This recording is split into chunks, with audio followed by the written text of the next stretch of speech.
Matagorda Peninsula is bisected by the Colorado River. I'd previously flown over the eastern side of it, but I hadn't yet seen the western side. Doing so would require a longer flight, but still well within the range of my trike, especially given the light wind expected this day. I'd begin by flying to the mouth of the Colorado, essentially picking up where my previous flight to the area left off.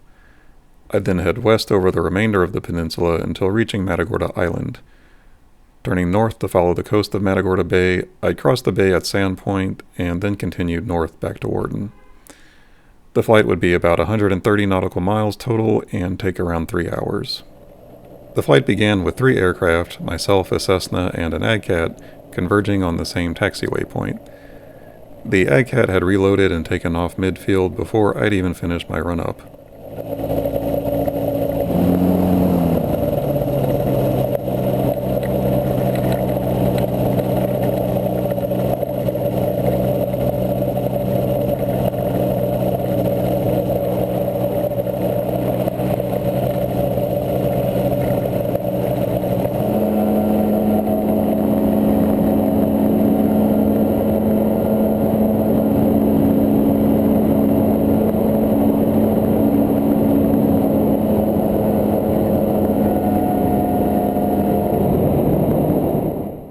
Everything is brown this time of year, but at least rain the previous day made for some nice reflections.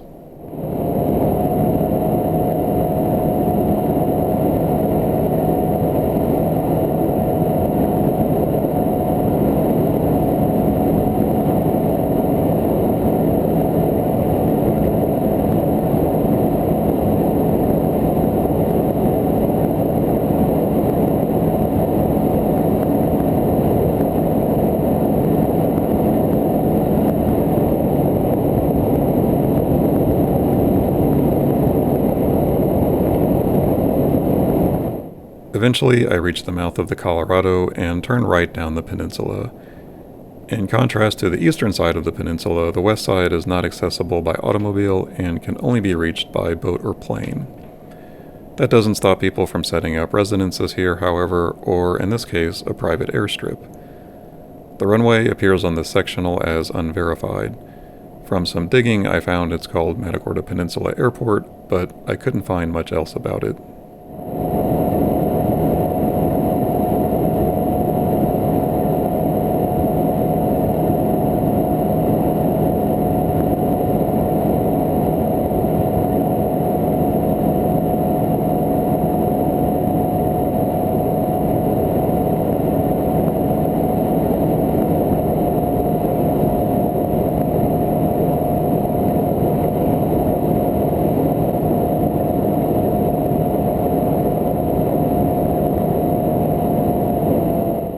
A few remote homes can be found dotting the peninsula, but the largest concentration easily is near Pierce Field.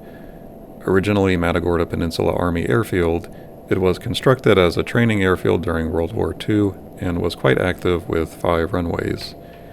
Today the runways are in poor condition, and from what I've read, pilots generally land on the large apron. The airport is apparently collectively owned by the peninsula landowners. It's definitely still in use, as there were planes on the tarmac.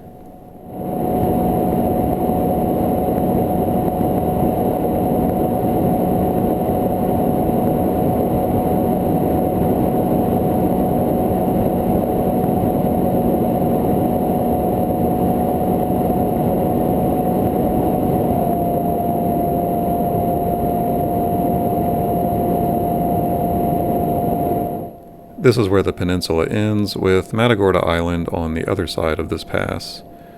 I climbed above 2,000 feet for the crossing to the mainland, partly because the eastern portion of the island is a wildlife preserve, but also because the terrain is pretty sketchy here and I wanted options in the event of an engine failure.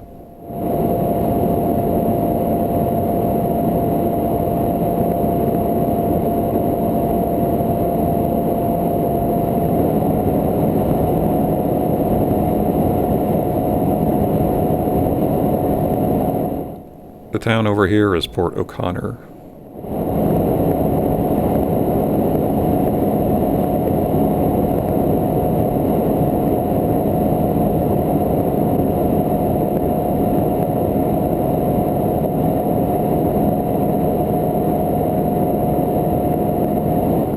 The clouds looked fantastic, reflecting off the glassy water below.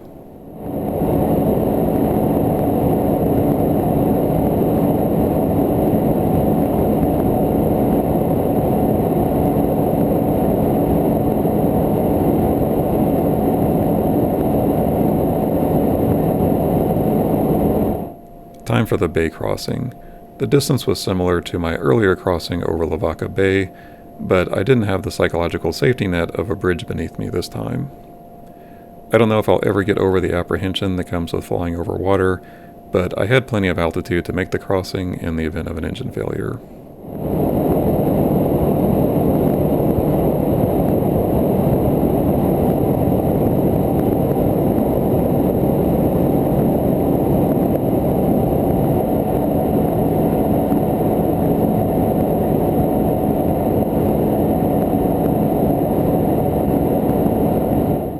Here's the Cape community I flew over a couple of weeks ago.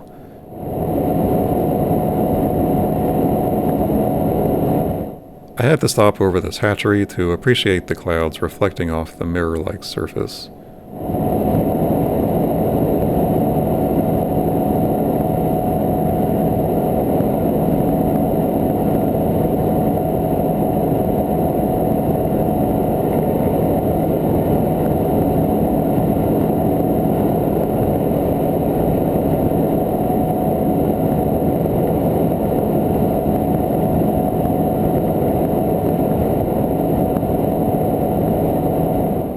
Back at Wharton, a trike student pulled onto the runway as I was turning onto final, so I aborted my landing.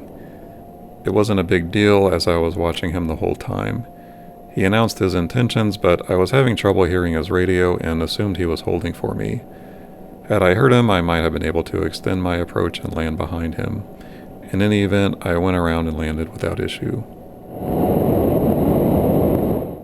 This was my first flight of 2024 and a hell of a way to kick it off. The peninsula boasts some of the most interesting scenery in the region, along with smooth coastal air. Someday I'd like to approach it from the west end for a different experience and possibly conquer the entire peninsula in one flight.